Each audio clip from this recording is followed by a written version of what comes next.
Frasa kenormalan baru tampaknya akan naik daun dalam beberapa bulan ke depan.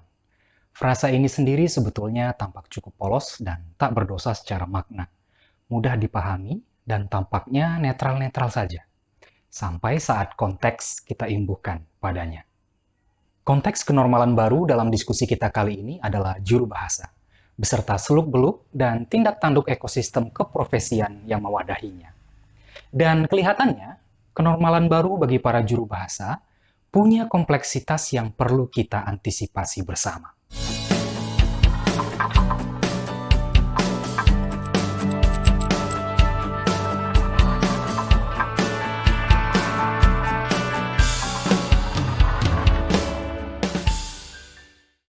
Selamat pagi, siang, sore, dan malam. Halo sahabat HPI, apa kabar?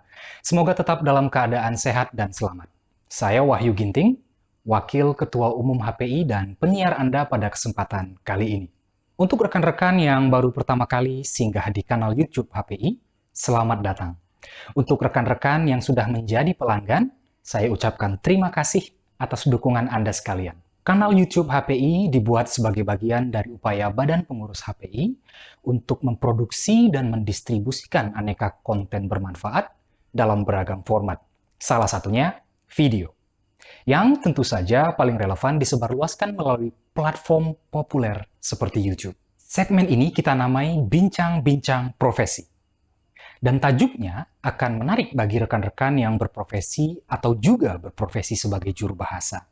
Kenormalan baru bagi juru bahasa.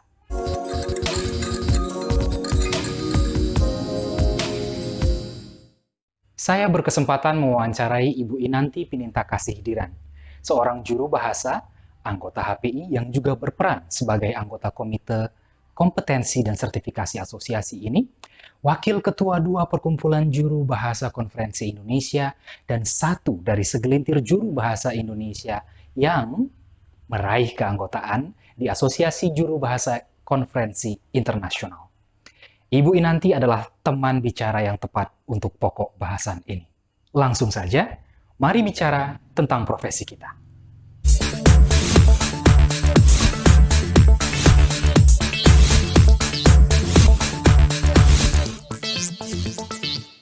Ibu Inanti, selamat malam. Terima kasih sudah bersedia untuk berbincang-bincang tentang profesi juru bahasa bersama HPI malam ini. Apa kabar Ibu? Selamat malam Mas Ginting, baik. Mas Wahyu ya, Mas Wahyu deh. Mas Wahyu atau Bang Ginting, biar lebih cocok dia ya Bu ya. Kabar baik. Oke, jadi kita tadi sudah sedikit mendengar soal topik yang akan kita bahas ya. Kenormalan baru yang akan dihadapi oleh para juru bahasa profesional setelah situasi pandemi COVID-19 mungkin sebentar lagi dalam tanda kutip akan berlalu atau berangsur-angsur membaik menuju normal. Nah, normalnya kali ini bukan normal yang lama, tapi normal yang baru. Sebelum kita lebih dalam membahas tentang apa saja aspek yang masuk ke dalam lingkup kenormalan baru bagi seorang juru bahasa profesional, mungkin Ibu bisa sedikit berbagi dengan kita tentang dalam ekosistem jasa penjuru bahasaan itu terkait dengan aspek mekanisme kerja, penyediaan jasa, alat, mode penyampaian, format pelaksanaan, penentuan biaya jasa, dan lain sebagainya.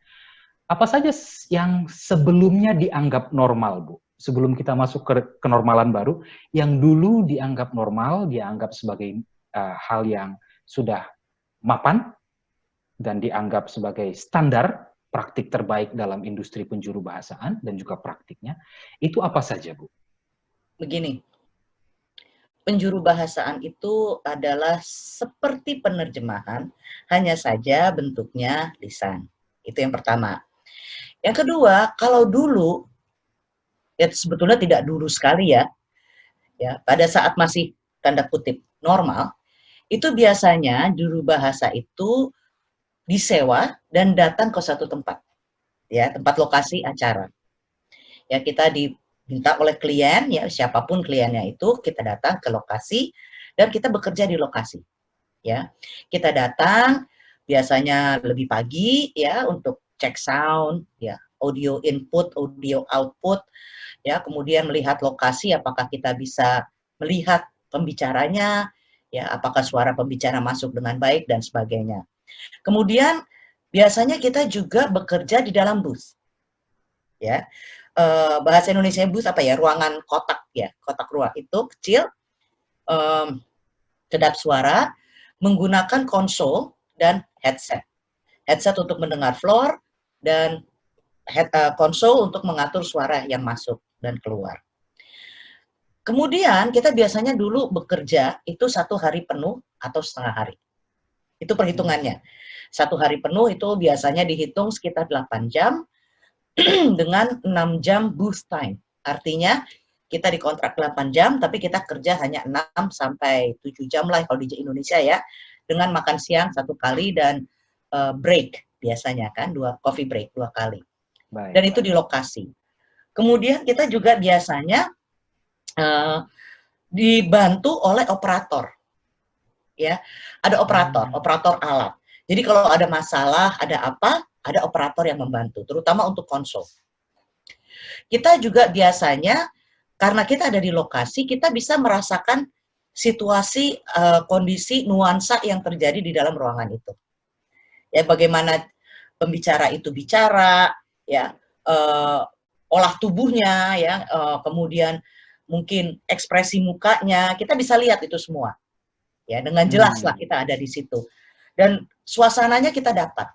Kemudian kita juga bisa berdua dengan teman di saat yang sama. Ya, kita tidak pernah bekerja sendiri. Itu yang harus diingat. Juru bahasa itu jarang, hampir tidak boleh bekerja sendiri. Ini buat yang baru-baru ya, jangan coba-coba bekerja sendiri seharian. Itu tidak boleh, itu melanggar peraturan. Dan kita berdua dengan rekan kita, ya, bekerja bersama dalam satu booth. Jadi pada saat proses pergantian, ya, pergantian siapa yang bicara, itu kita mudah. Teman kita ada di sebelah kita, gitu. Ini yang dulu nih ya, kemarin-kemarin.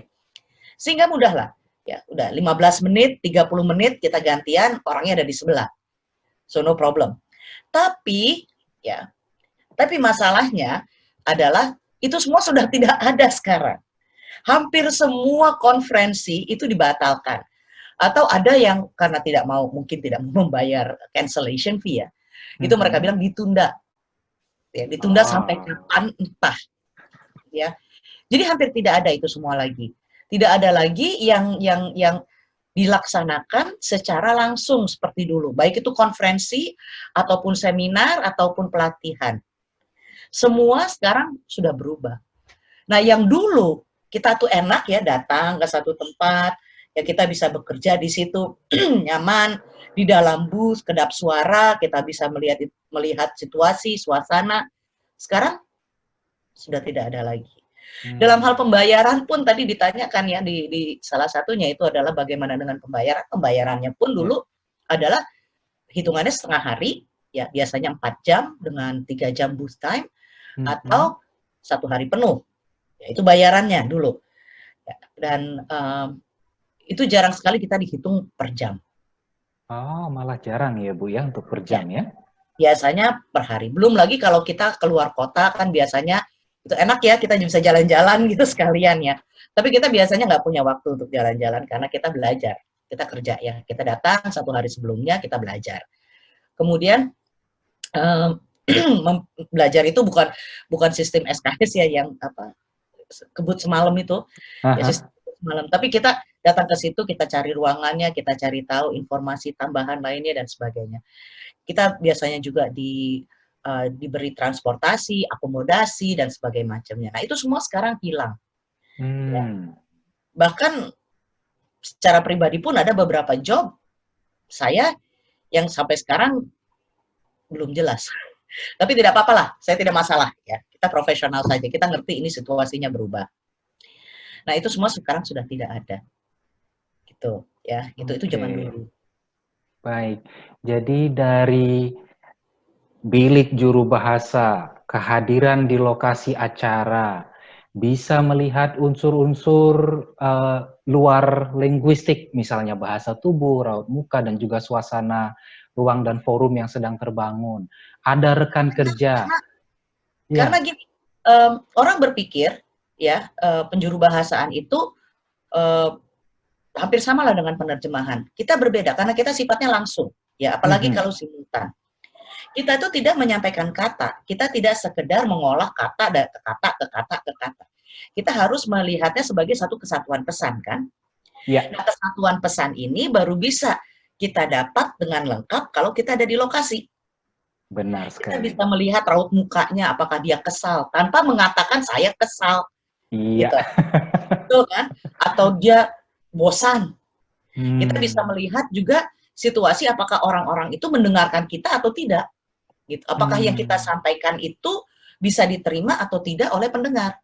Nah, itu Hmm. hanya bisa terjadi kalau kita ada di lokasi.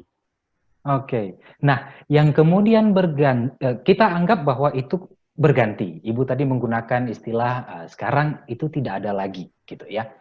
Gantinya apa, Bu, kalau begitu sekarang? Yang baru itu apa yang menggantikan hal-hal tersebut? Nah, yang baru itu sekarang ya sama seperti saya rasa dengan kantor-kantor lain juga ya yang menggunakan sarana virtual seperti ini ya. Hmm. Jadi tidak ada lagi wawancara seandainya kita datang ke satu tempat untuk bertemu muka kecuali di TV ya.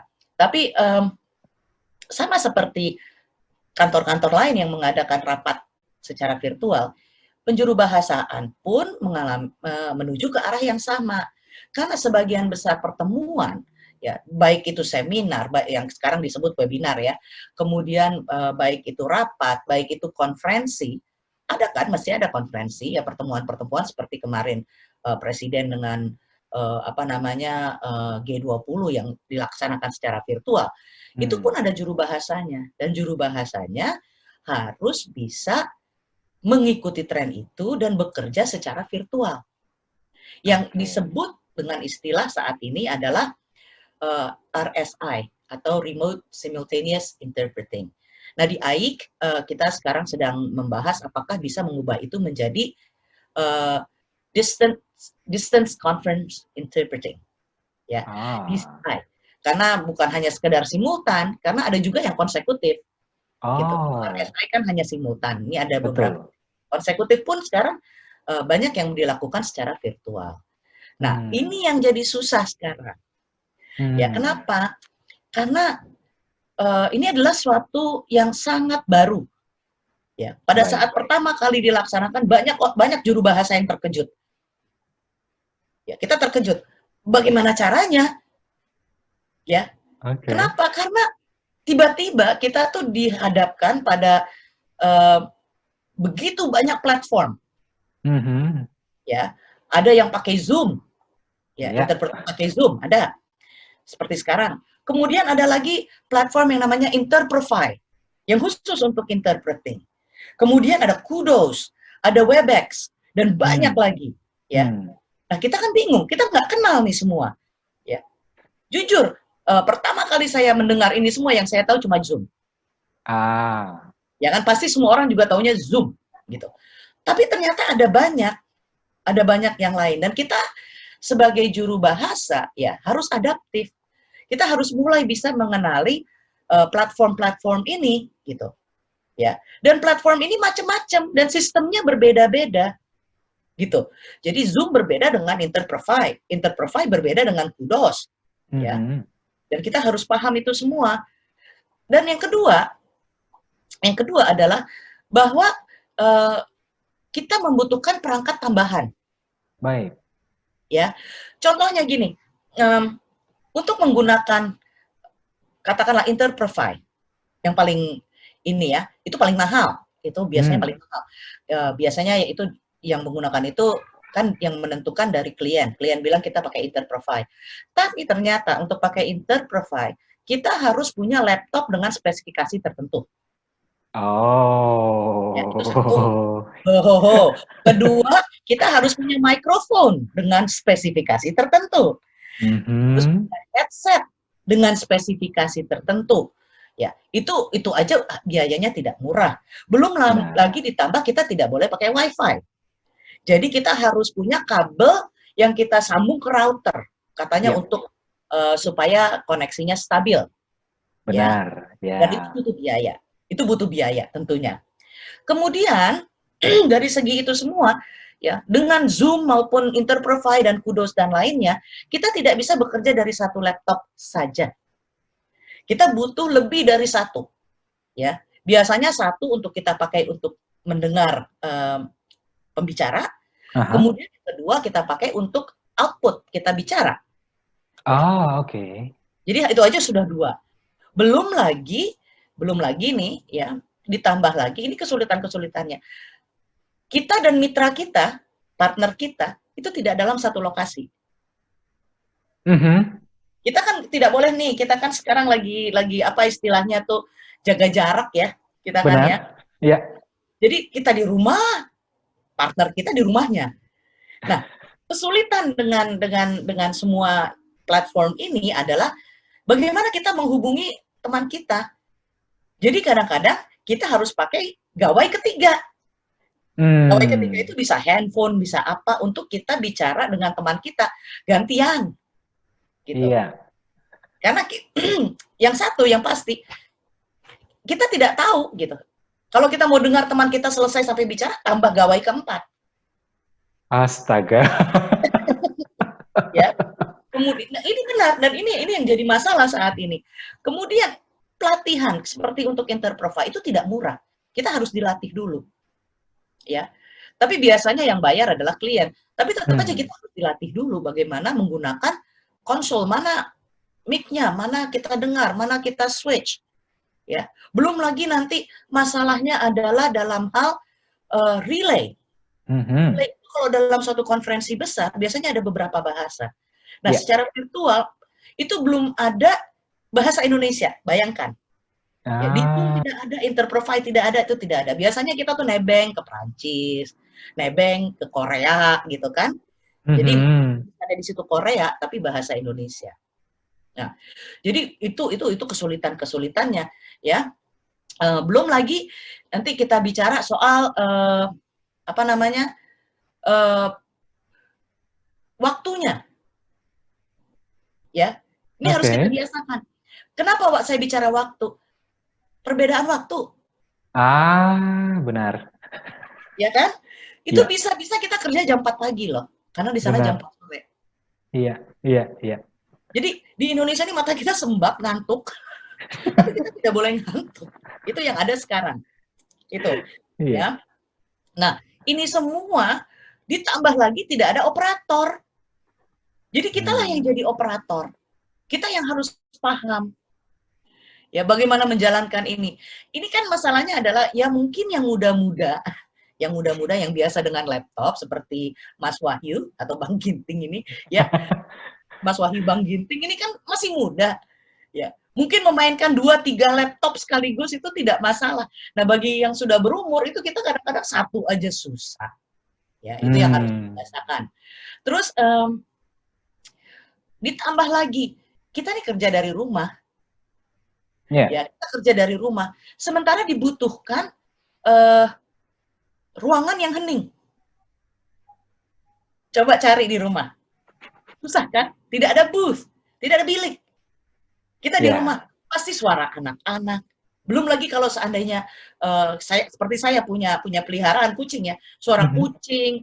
Kemudian orang Indonesia ya mobil lewat, motor lewat, apa lewat, itu semuanya nggak boleh. Tahu bulat lewat. Harus cari satu lokasi yang benar-benar hening. Nah, itu yang susah. Gitu kan? Nah, terus ditambah lagi, kesulitannya adalah orang pikir gampang, enak. Kok kita dari rumah bisa dasteran? Ya, kita nggak muncul. Itu yang satu ya, yang kita tidak boleh muncul.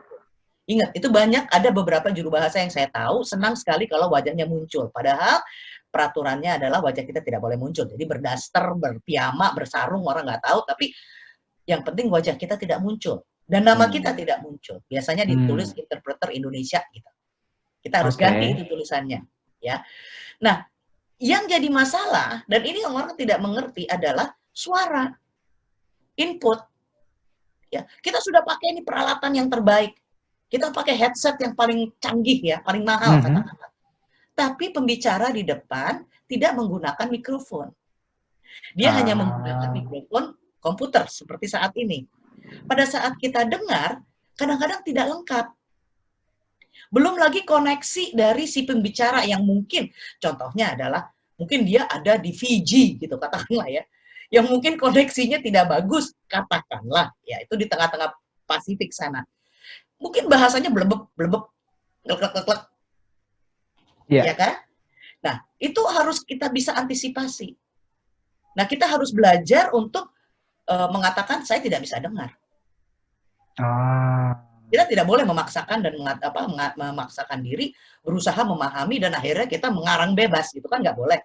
iya. Kalau blebeb-blebeb gitu kan itu kan bisa terjadi atau tiba-tiba suara gitu kan ya jadi pelan.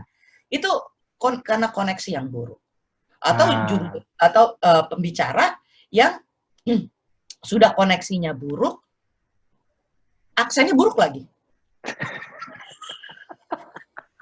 Ya, uh, itu harus dipikirkan.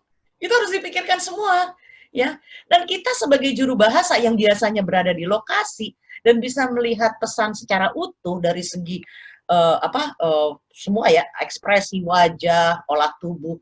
Kali ini kita hanya melihatnya seperti ini, separuh badan ke atas. Kita kan nggak tahu. Belum lagi kadang-kadang pembicara itu tidak mau menampilkan mukanya. oh, Video off dengan alasan bandwidth. benar. Oke, oke. Nah, bagaimana kita menjuru bahasakan itu? Kita tidak melihat kan, jadi kita harus meraba-raba ini orang ngapain. Nah itu ya. Tapi ada juga sekarang ini ya, meskipun kita dari rumah, tapi sekarang ini di beberapa lokasi di dunia itu sudah membuat hub. Hub itu Ah, apa? Jadi kita datang ke sana, misalnya di Parlemen Uni Eropa, ya mereka menyediakan lokasi, ya lokasi mhm. khusus untuk juru bahasa, datang ke sana, ya untuk melakukan penjuru bahasaan, tapi orangnya nggak ada, tetap secara virtual. Tapi ada operatornya. Nah ini yang belum ada di Ah, Indonesia. Hanya saja ya satu booth satu orang dan orangnya harus pakai face mask ya oh, dan harus pakai sarung tangan. oke. Kenapa ya? Mereka takut juga dong mikrofonnya nyebar kemana-mana kan? Sehingga yang mendengar kita pun kadang-kadang mendengar suara belebeb-belebeb dari kita karena kita pakai face mask. Saya kasih tahu pakai face mask, menjuru bahasakan pakai face mask, satu kita tidak terdengar, kedua nafas kita pun akhirnya ngos-ngosan. Ngos-ngosan, benar. Ya kan kita Iya. tutup ya. Nah, itu yang terjadi saat ini. Yang harus kita antisipasi dan sebagai juru bahasa harus kita bisa adaptasikan diri kita dengan situasi yang ada. Ya, bagaimana Hmm, caranya kita mungkin harus lebih mau lebih belajar. iya. Itu yang penting. Mengenal semua peralatan itu. Itu Oke. yang ada saat ini dengan adanya RSI ini gitu ya. Ngomong-ngomong soal remote simultaneous interpreting, Bu, atau penjurubasan simultan jarak jauh, beberapa waktu yang lalu saya kebetulan sempat menguping di grup WhatsApp Messenger KKS HPI dan pengurus inti HPI. Ibu sempat cerita mengenai rapat umum AIK antara Presiden AIK dan juga para anggotanya. Ya. Saya baca sedikit pemaparan, ada 4 poin penting kalau tidak salah yang Ibu uh, uh, paparkan di sana, dan tampaknya poin-poin ini jadi semacam rambu-rambu yang perlu kita kenali sejak dini sebelum kita bisa atau agar kita bisa lebih lebih teliti dan lebih hati-hati dan tidak salah melangkah juga ketika masuk ke situasi kenormalan baru yang akan kita hadapi. Mungkin Iya. Bu nanti bisa cerita sedikit apa saja yang dibahas di dalam rapat umum atau town hall meeting tersebut. Iya, town hall meeting kemarin itu yang dibahas yang pertama adalah orang banyak yang mengeluh tentu ya. Itu sudah pasti. Terutama yang katakanlah yang sudah berumur dengan adanya kenormalan baru ini dengan segala perangkat yang harus dimiliki dan biaya yang tidak sedikit ya, Mhm. investasi yang tidak sedikit tentu banyak yang mengeluh. Nah, kemudian mereka pun mulai bertanya jadi platform apa yang paling baik. Tapi kita tidak bisa waktu itu yang dibahas adalah kita AIK tidak bisa menentukan platform. Itu kembali kepada klien, ya. Okay. Dan AIK tidak mengendorse platform manapun. Itu satu. Ya, kemudian banyak pertanyaan kira-kira sampai kapan, ya tentu orang sudah tidak sabar ya, saya rasa di Indonesia juga tidak sabar. Itu yang pertama lah, pembicaraannya banyak seperti itu. Tapi yang dibahas paling penting di sini adalah tentang liability. Oke. Tanggung jawab juru bahasa. Sampai sejauh mana sih gitu ya. Kenapa? Karena banyak yang, kalau kita tidak bisa menjuru bahasakan, katakanlah karena masalah audio yang jelek, ya kita tidak bisa mendengar, atau tiba-tiba putus, ya koneksinya putus, atau blebeb-blebeb itu, bandwidth, itu menjadi tanggung jawab siapa? Gitu. Sejauh ini tuh banyak yang menyalahkan juru bahasanya, dan menganggap juru bahasanya tidak profesional. Padahal ini kan masalahnya bukan hanya juru bahasanya, bagaimana kita bisa menjuru bahasakan kalau kita tidak bisa mendengar. Iya. Ya, itu udah pasti kan? Atau kalau koneksinya jelek, apakah kita harus memaksakan diri gitu? Nah, ini liability ini yang jadi masalah, sehingga akhirnya kemarin salah satu keputusan adalah mungkin akan dibuat suatu klausul tertentu tentang liability ini untuk menentukan sampai sejauh mana sih tanggung jawab juru bahasa. Ya. Karena ini kan sesuatu yang baru ya, kita kan jauh. Gitu. Kita jauh. Saya di Indonesia, mungkin yang satu lagi di Hong Kong, kita kan nggak tahu ya mitra kita ada di mana gitu. Ya, kemudian mungkin di saya koneksinya bagus, di dia koneksinya jelek, bagaimana gitu. Itu hal-hal yang harus dipikirkan. Ya, jadi itu yang paling penting tentang liability. Jangan sampai semuanya menjadi tanggung jawab juru bahasa. Bahwa platform itu pun harus bertanggung jawab, atau bahkan user harus bertanggung jawab dong, kenapa dia pilih itu. Gitu. Karena tidak semua, yang bisa saya katakan, tidak semua platform itu bagus. Ada yang namanya keren, tapi ternyata sound quality-nya jelek. Ya. Kemudian ada yang bisa dua-duanya, bagus sound quality dan ininya, tapi koneksinya jelek. Kan susah juga kan. Nah, itu adalah hal-hal penting. Dan yang ketiga waktu itu dibahas ya, yang penting adalah fee. Menarik ini. Ya, ini menarik. Kenapa? Ya, dulu sebelum COVID ini, kita itu kan dibayarnya setengah hari atau 1 hari. Nah, dengan adanya COVID, kita beralih ke virtual. Apa yang terjadi? Banyak klien ya yang kemudian bilang, bayarnya jangan segitu dong. Toh cuma 1 jam, cuma 2 jam. Oke? Terus kita bilang, tapi kan kita kerja. Ya. Nah, jadi banyak yang minta turun. Di AIK kita tuh ingin mengatakan, waktu itu di saat itu ya, para boardnya AIK mengatakan bahwa jangan mau. Kenapa? Karena kita kerja, ya, kita kerja itu tidak pada hari itu aja. Kita dikasih materi nih tentang COVID, katakanlah. Ya, kita mau ada konferensi tentang COVID. Kita kan belajar dulu. Belajar itu bisa 3 hari, 4 hari, meskipun pertemuannya 1 jam.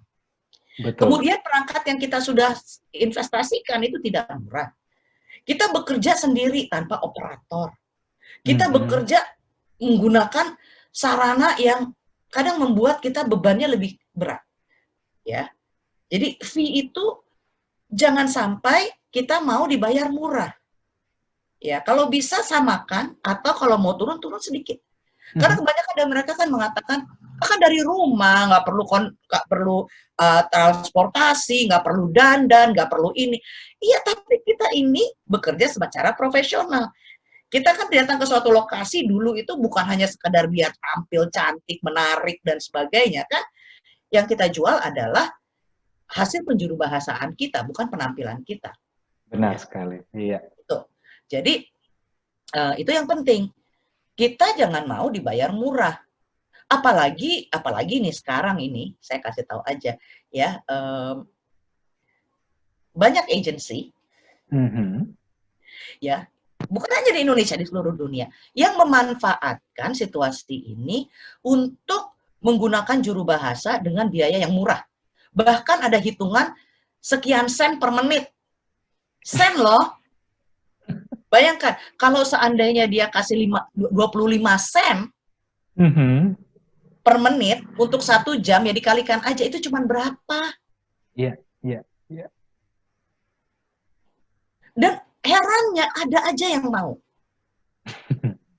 Ya, itu kita bahas. Jangan sampai kita mau. Kalau sekian sen gitu, ya, dengan dalih yang saya katakan tadi, di rumah tidak perlu transportasi, sebagai macamnya. Nah, agensi-agensi ini pun kita harus hati-hati gitu. Jangan sampai ada agensi yang menawarkan seharga yang semurah itu. Ya, ini saya bicara agensi interpreting, yang di luar negeri pun sama, banyak yang mintanya sen per menit. Ya. Itu tidak masuk akal gitu. Mereka lupa bahwa juru bahasa itu tidak sekedar ngomong, kita harus belajar. Karena kalau kita tidak belajar, kita tidak mengetahui topik, apa yang akan kita sampaikan? Kita tidak paham, kan? Iya. Berbeda dengan penerjemahan yang bisa baca materinya 10 kali baru ngerti. Kita kan hanya punya satu kesempatan untuk mendengar, satu kesempatan untuk menganalisa, satu kesempatan untuk menyampaikan. Ya, kita punya satu-satu itu aja.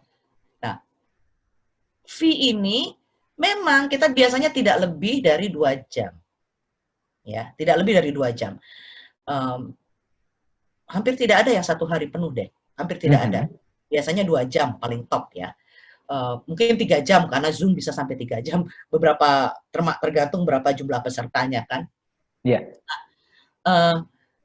Tetap jangan mau. Kalaupun kita mau pakai harga setengah hari, it's okay.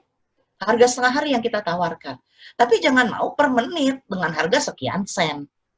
Itu yang jadi pembahasan. Belum lagi dari platformnya sendiri. Platformnya sendiri kadang-kadang yang kita udah tahu kita lulus gitu, seandainya ya kita sudah lulus, kita sudah ikut pelatihannya dan dianggap lulus, kita suka dipakai sama platformnya. Tapi bayarannya murah. Ya, jadi itu hati-hati. Ya, jadi buat juru bahasa Indonesia pun saya katakan, meskipun Anda melakukan penjuru bahasaan secara virtual, ya, jangan jual diri Anda terlalu murah, gitu. Ini adalah suatu profesi yang membutuhkan kerja keras yang berat, gitu. Karena kalau kita ngomong salah-salah bicara, salah-salah menyampaikan pesan, bisa bubar. Ya nggak? Ya bisa kacau balau. Nah, itu yang harus kita ingat. Ya, jadi buat juru bahasa dimanapun jangan maulah ya kita dibayar murah hanya karena desakan ekonomi gitu katakanlah ya. Harus tetap punya harga diri. Seperti itu.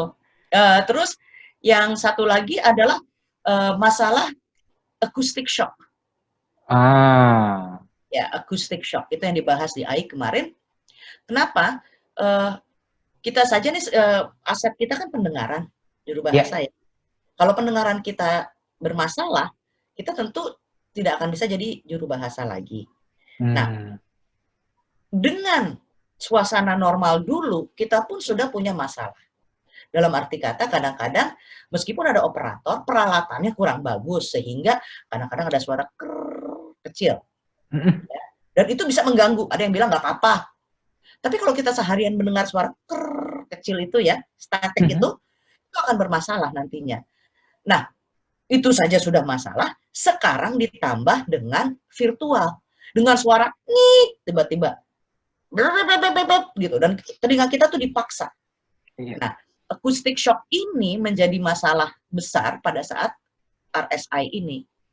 Ya, itulah kenapa sekarang dalam pembahasan juga disebut kita sebaiknya menggunakan apa yang disebut preserve ear, yang suatu perangkat tambahan untuk membantu mengurangi suara-suara di luar suara-suara yang kita inginkan. Jadi kernya hilang dan bisa membantu. Tapi harganya again mahal. Ya, itu mahal. Jadi yang sudah menggunakan itu adalah parlemen Kanada. Itu sudah mewajibkan. Jadi mewajibkan, dan itu disediakan oleh parlemennya tentunya, jadi enak dong ya. Jadi udah disediakan. Kemudian di beberapa negara bagian di Amerika juga sudah ada yang seperti itu, di Eropa beberapa negara juga ada. Tapi kalau di Indonesia kan belum. Harganya itu jutaan itu. Kecil, alatnya kecil, tapi harganya jutaan gitu. Ya. Nah, itu salah satu pembahasan. Ya, jadi pembahasan yang dibuat juga adalah jangan menggunakan headset yang murah yang pertama ya, yang apalagi yang untuk handphone yang kecil itu. Yeah. Ya, itu yang earpiece itu jangan, karena itu akan mengganggu pendengaran kita. Gitu. Ya, juga ya carilah yang paling tidak headset yang ada noise reduction. Membantu. Nah, ini hal-hal ini, dan acoustic shock ini kebetulan nanti hari Sabtu di AIK itu akan ada pembahasan tentang acoustic shock. Jadi saya mau dengar lagi itu bagaimana, karena pada saat saya mengajar pun ya di kelas itu kadang-kadang saya, apa sih yang dibicarakan oleh itu aja kita pusing ya. Nah, dan yang keempat adalah fatigue. Kelima apa ya? Itu fatigue. Ya, fatigue itu kelelahan. Yeah. Orang berpikir kita dari rumah enak kok sambil santai. Tapi ada artikel kan yang mengatakan bahwa Zoom dan lain-lain itu ya, itu menciptakan kelelahan yang lebih besar. Karena kita hanya fokus, kita melihat layar nih gitu ya, dan kita harus mendengar. Dan tingkat fatigue-nya itu tinggi sekali. Itulah kenapa biasanya juru bahasa kalau habis RSI, ya meskipun hanya 2 jam, terkaparnya 5 jam gitu. Ya, apalagi kalau jam 4 pagi gitu kan, kita dari jam 4 sampai jam 6, kita nunggu sampai jam 4 gitu. Ya. Iya. Belum lagi kita harus mantengin komputer terus ya. Itu membuat kita lelah. Ya, jadi ingat, itulah kenapa semuanya ini terkait ya, acoustic shock, fatigue, dan V. Nah, itu yang banyak yang mungkin belum paham dalam hal ini. Oke, jadi dengan informasi yang sudah Ibu paparkan dan juga wawasan atau pengetahuan mengenai apa yang akan dihadapi, apa tantangan yang akan dihadapi dan mengapa dia akan menjadi tantangan, risikonya seperti apa, bagaimana cara menanggulanginya, untuk juru bahasa yang merupakan anggota HPI dan yang saat ini sedang menonton video kita, Bu. Bu Inanti punya saran atau pesan atau nasihat supaya bisa sukses menavigasi langkah agar tidak terbentur atau terjungkal justru karirnya setelah memasuki kondisi kenormalan yang baru? Oke. Begini, yang pertama, ini adalah kesempatan yang baik untuk kembali belajar. Ya, kembali belajar. Kita meningkatkan, kebetulan kan pasti kerjanya tidak sebanyak dulu. Ya, kita belajar kembali bagaimana melakukan konsekutif, bagaimana melakukan simultan. Kita latihan lagi, itu yang pertama. Kedua, ini adalah saat yang baik juga untuk belajar mengenali platform-platform yang ada. Ya, kita harus tahu dulu dong. Kita harus kenali, kalau di Zoom itu di mana adanya, kalau di Interprofy itu seperti apa. Kita kenali itu semua dulu. Ya, berbagai jenis yang ada. Kita harus adaptif. Ya, adaptif dalam arti kata, jangan terus, aduh saya nggak mau deh, nggak bisa soalnya gitu. Anda akan terjungkal, nggak akan ada yang pakai Anda. Jadi kita harus adaptif. Kita belajar lagi, belajar tentang menggunakan cara virtual dan sebagainya. Ya, kemudian jangan malu untuk mengatakan kepada klien, saya kurang paham, bisa nggak saya belajar dulu? Itu penting. Ya, pakai dan tanya pada klien, jangan tidak tanya. Pada saat kita dikontak, ya, tanya pada kliennya, Anda pakai apa? Pakai Zoom kah? Interprofy kah? Kudos kah? Ya. Jadi kita bisa belajar dulu, oh ini tuh yang ini tuh seperti ini gitu. Jangan kita main hayo, oke. Tahu-tahu pakai platform yang kita nggak kenal. Dan pada akhirnya kita malah nanti bingung mana yang kita pencet, apa yang harus kita lakukan. Betul. Ya, itu. Kemudian mitra. Kita bekerja jangan mau sendirian. Meskipun dibilang cuma 2 jam, cuma 2 jam. Ya, tetap harus ada mitra. Ya. Orang Indonesia sebenarnya bilang tandem, saya nggak suka pakai kata tandem. Tandem satu di depan, satu di belakang gitu ya. Saya lebih suka kata mitra. Nah, mitra kita karena kita sejajar ya. Cari mitra yang biasa kita kerjasama. Ya. Supaya lebih enak. Kenapa switchingnya itu nanti? Switching itu cara bergantinya. Kalau ini orang kita nggak kenal, kan bingung kita, ya. Ada yang pakai tulisan ganti gitu kan. Jadi dia pakai tiga gadget ya, 3 gawai, 2 laptop, 1 ini, kemudian ganti gitu. Dia begini sama temennya di yang satu gitu supaya temennya lihat. Ada yang mungkin pakai WA gitu ya, yang mengatakan your turn gitu. Jadi itu mitra juga kita harus bisa kerjasama. Cari mitra yang kita enak kerjasamanya sehingga meskipun kita berjauhan, kita masih bisa menjalin komunikasi. Ya, itu. Kemudian jika Anda sudah disewa, ya jangan menganggap acaranya jam 9. Ya udah, saya on jam 9. Ya, kita harus tetap menjaga profesionalitas kita. Artinya apa? Kalau dulu kita hadir di lokasi 1 jam sebelumnya untuk ngecek suara, ya cek sound lah istilahnya. Sekarang pun kita harus hadir, ya katakanlah 1 jam sebelumnya. Acara dimulai jam 9, kita bilang sama klien, bisa nggak saya masuk 1 jam sebelumnya, supaya saya bisa ngecek apakah audionya bagus, apakah suara output saya bagus, dan apakah perangkatnya sudah benar, ya, apakah yang saya pencet sudah benar, dan sebagainya. Itu tetap harus. Kemudian, jangan anggap remeh. Ya, dan mengatakan, cuma 2 jam. Ya, tetap harus belajar. Itu yang penting. Kalau seandainya dibilang topiknya hari ini adalah tentang urologi, kan nangis Anda kalau Anda bukan dokter. Betul nggak? Iya. Belajar, tetap jangan anggap remeh. Ya, ini kan masa-masa COVID ini banyak kan tentang penyakit deh gitu ya. Jadi belajar, tetap harus belajar. Jangan pernah anggap remeh. Ya. Kemudian dari segi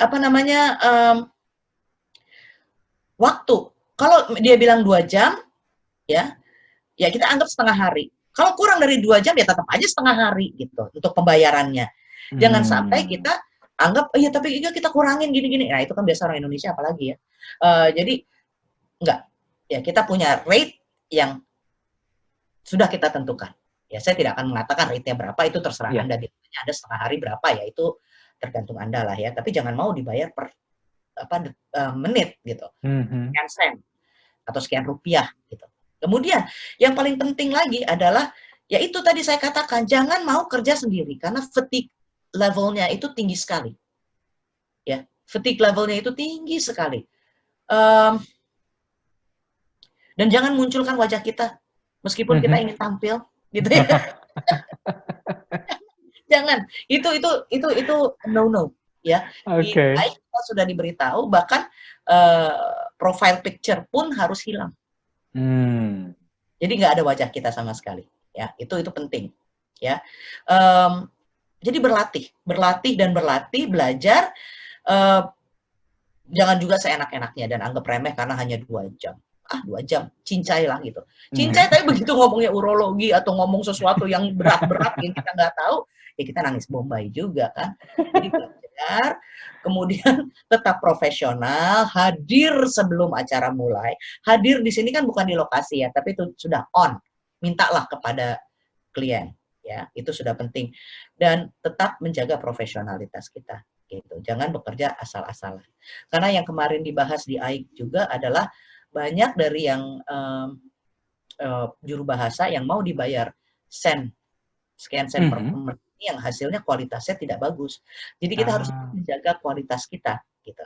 Ya, kualitas kita. Jadi jangan sampai kita mau dibayar murah karena kita dibayar murah ya sudah suka-suka gitu. Yang penting ngebul, asap ngebul, dapur ngebul. Tapi kan Anda juga akan menjatuhkan juru bahasa lain, merusak pasaran, dan itu jangan sampai terjadi. Ya, itu saya rasa di HPI pun sama gitu ya.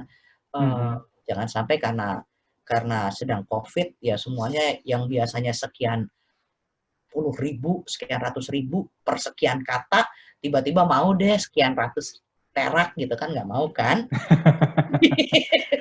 Supaya tetap ngebul kan pasti nggak mau kan, juru bahasa juga sama. Kita tidak mau dong, jangan mau dong gitu, jangan merusak masa gitu. Oke, oke. Belajar, berlatih, menjaga profesionalitas, dan jujur dengan kompetensi atau keterampilan yang sedang dimiliki, tidak malu bertanya dan tidak menganggap remeh, dan jangan mau dibayar murah. Itu tadi beberapa saran dan juga nasihat luar biasa yang sudah dipaparkan oleh Ibu Inanti, narasumber kita kali ini. Dengan terlebih dahulu memberikan pemahaman latar belakang atas perubahan yang tengah terjadi. Dari yang dahulu dianggap normal, kemudian yang akan dianggap normal yang baru. Ternyata kenormalan baru bagi juru bahasa itu merembes sampai ke semua unsur ekosistem yang mewadahi penyediaan jasa penjuru bahasaan. Mulai dari keterampilan teknis, pengenalan alat dan teknologi, baik itu juga topik bahasan yang akan menjadi hal yang harus kita kuasai, atau minimal kita kenali sedikit lebih dalam agar tidak gagu dan gagap ketika menjadi juru bahasa pada sesi aktualnya, sampai ke unsur bisnisnya, unsur tarifnya, gitu. Jadi kalau kata Ibu Inanti tadi, saya ingin garis bawahi, jangan jual diri murah sekali. Ya, karena tidak pantas itu kita lakukan pada diri kita sendiri. Kita berinvestasi, rekan-rekan, untuk bisa menghadapi kenormalan yang baru. Tidak sedikit yang akan kita investasikan dari waktu, kemudian juga niat dan kemauan untuk kembali belajar mengasah keterampilan hingga ke alat-alat baru yang akan menjadi sahabat-sahabat kita saat bekerja di kenormalan yang baru. Saya rasa video kali ini sudah memberikan banyak wawasan, informasi, dan mencapai tujuan pembuatannya. Kita sudah mengetahui normal yang lama, dan kita sudah punya pandangan atas normal yang baru. Saya berterima kasih. Ya, satu silakan hal. Bu. Ya, kami ya, kita semua juru bahasa termasuk dari AIK dan dari IC, kita yakin suatu saat nanti semua akan kembali ke situasi yang normal seperti dulu. Entah kapan, tapi entah kapan itu, tapi akan pertemuan fisik tampaknya tidak tergantikan oleh pertemuan virtual, ya. Jadi pertemuan virtual hadir sebagai komponen tambahan dalam lingkungan kerja kita. Bukan begitu maksud Ibu? Ya, betul. Ini untuk inilah yang terjadi, tapi mungkin suatu saat nanti ya pasti akan kembali normal karena itu keyakinan kita. Tidak akan ada yang bisa menggantikan pertemuan secara langsung itu. Iya, karena kalau saya berkaca pada kegiatan penjuru bahasaan yang saya lakukan sendiri ya Bu, saya berspesialisasi di penjuru bahasaan panggung khusus pembicara motivasi. Jadi Bu Inanti bisa membayangkan saya ada di atas panggung bersama pembicara dan kemudian meniru gerak bahasa tubuh, raut wajah sampai ke nada bicaranya begitu. Dan saya bingung apa yang bisa menggantikan komposisi utuh ini gitu. Apakah Zoom bisa menggantikan itu? Dan memang biasanya saya konsekutif, tapi saya kurang yakin bahwa platform virtual dapat menggantikan hal tersebut. Jadi saya satu suara dengan harapan dan keyakinan teman-teman juru bahasa anggota AIK dan juga di Perkumpulan Juru Bahasa Konferensi Indonesia, bahwa pertemuan virtual ada bukan untuk menggantikan pertemuan fisik. Penjuru bahasaan virtual ada bukan untuk menggantikan penjuru bahasaan di lokasi yang dengan semua kenormalannya. Terima kasih sekali Ibu Inanti. Anda luar biasa sudah memberikan banyak pengetahuan dan juga wawasan kepada saya pribadi dan juga saya yakin kepada rekan-rekan dan sahabat HPI yang menyaksikan video ini. Saya juga ingin mengingatkan kepada sahabat HPI yang mungkin belum menjadi pelanggan kanal YouTube HPI, bisa klik subscribe supaya bisa, dan juga notifikasi terpersonalisasinya agar bisa menerima pemberitahuan kalau ada konten terbaru diunggah, ya. Saya mencoba untuk disiplin, dibantu oleh rekan-rekan yang ada di divisi informasi teknologi HPI atau Himpunan Penerjemah Indonesia untuk bisa tertib mengunggah konten-konten bermanfaat dalam format yang beraneka. Dan sekali lagi saya ucapkan terima kasih kepada narasumber kita, kepada Ibu Inanti. Semoga nanti kalau saya undang untuk ngobrol, untuk bincang-bincang profesi lagi, mau ya Bu ya? Boleh. Informasi apa Oke. sih yang enggak? Iya. Baik, sahabat HPI dan Ibu Inanti, saya rasa kita bisa tutup sesi bincang-bincang profesi kali ini. Saya ucapkan terima kasih dan tetap sehat, tetap selamat, dan terus berkaya untuk sahabat HPI.